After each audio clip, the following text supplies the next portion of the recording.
South Africa's political landscape is bracing for a seismic shift, and one leader who analysts say could influence this change is former South African President Jacob Zuma. Now, he has survived multiple political and legal challenges to return to the limelight time and again. This year, despite a court setback that blocks him from contesting this election, the 82-year-old has been campaigning hard against the African National Congress, a party that he had been associated with for over 6 decades. Will Jacob Zuma be the wild card this election? Will he emerge as a kingmaker? Our next report answers these critical questions.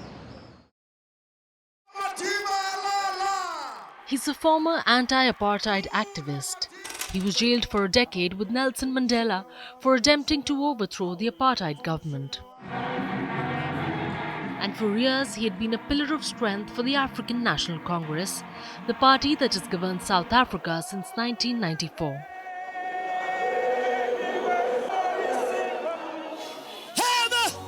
Come 2024, Jacob Zuma is campaigning against the African National Congress, a party that he headed for a decade from 2007 to 2017, and a party that made him a two-time president between 2009 and 2018. I, Jacob Zuma, swear that I will be faithful to the Republic of South Africa and will obey, observe, uphold, and maintain the Constitution and all other law. We have to do things differently now that we are... Amid multiple charges of corruption and state capture, Zuma had an ugly political fallout with the ANC. In December 2023, he threw his weight behind the newly formed MK party, accusing his former party, the ANC, and President Cyril Ramaphosa of betrayal. Multiple polls have predicted the ANC is set to lose its parliamentary majority for the first time since the fall of apartheid in 1994, which would force it to form a coalition government. Opinion polls also suggest Zuma's party is making a huge impact. They say it is gaining around 13% of the national vote and 25% in Zuma's political heartland of KwaZulu-Natal, making the 82-year-old a political wildcard. Some analysts say the former president could also be in a position to be kingmaker. There are many parties that are there that will be voting with us, because as the black nation that has been struggling, we are saying that it's D-Day. This day that is coming, we say it is D-Day. We are going to take the win by 2/3 majority and change it to become a country that is better than what it is now. Those who say with their mouths that we are free, but are basically gatekeeping for the oppressors, we are going to remove them from the position they are holding. If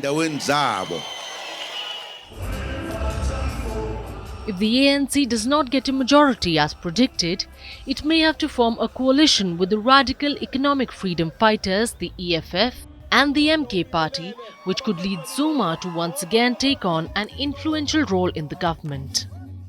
Earlier this month, South Africa's highest court barred Zuma from becoming a member of the parliament. His 15-month jail sentence for a contempt of court in 2021 became a roadblock for him in 2024. But he has still been using his mass popularity to win more voters for the MK party and dent support for the African National Congress. MK's growth has also eaten into support for other opposition parties like the Democratic Alliance and the Economic Freedom Fighters.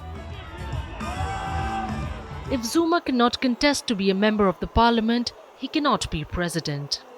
So what is Jacob Zuma seeking if not another term as the head of the state? Several analysts say, with the leverage in the coalition, Zuma wants to dethrone Ramaphosa for a more pliable leader. He may also be seeking to protect his legacy and ensure his continued political influence. But Jacob Zuma has been a divisive figure. For some, he's a liberator and a savior for the poor. For others, he's a corrupt leader who has been at the forefront of some of the worst scandals that South Africa has seen.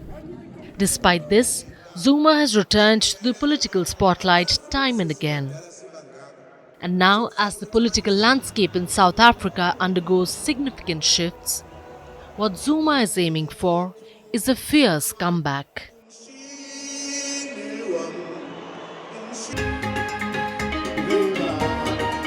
South Africa's May 29th elections. It was the start of change in the country. We are on the verge of history.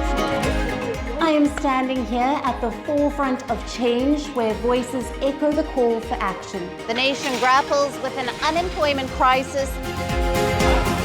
As South Africans prepare to cast their votes, the question looms, will the winds of change usher in a new era, or will the legacy of the past maintain its grip on the future?